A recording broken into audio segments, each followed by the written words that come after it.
right, so this lesson is on efficiency of movement. This was a key point that Bruce Lee taught, and I am very big on this as well.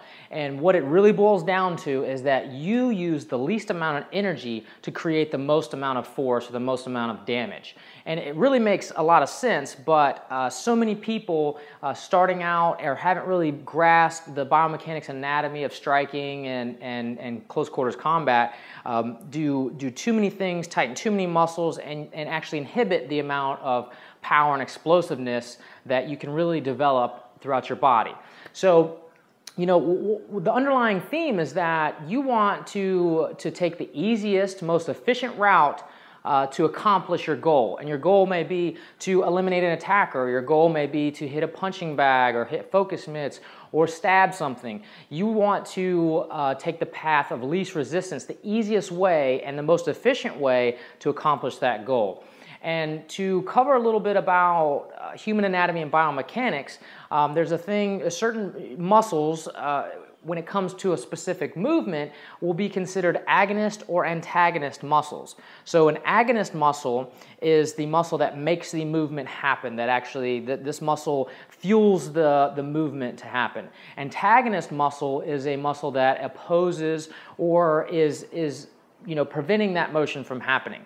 So most joints work with opposing pairs of muscles. So in the instance of a simple biceps curl, when I'm curling the bicep up, the bicep is firing and shortening, and the tricep here is lengthening and allowing the motion at this joint to happen.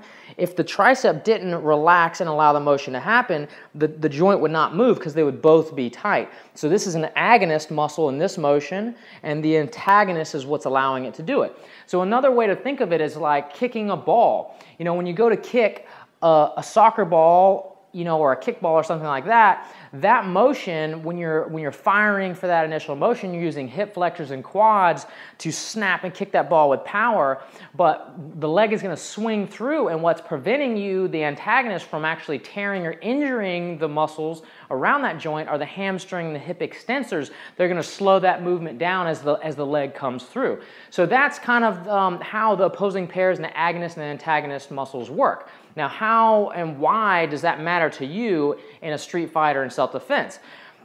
The main reason being is that if you fire both the antagonist and the agonist muscles at the same time, you have increased the muscular tension around a particular joint. Or multiple joints. If you're punching, you're connecting from the ground using multiple joints. So, what this does is that when you fire the antagonist and the agonist, you're creating more muscular tension. You use more energy from your body. It inhibits or decreases the range of motion that you can get through that joint. Your strength and your speed decline, and you also have a higher risk of injury. So, firing the agonist and the antagonist muscles are counterproductive and not something that you want to be doing when you're training and learning how to strike.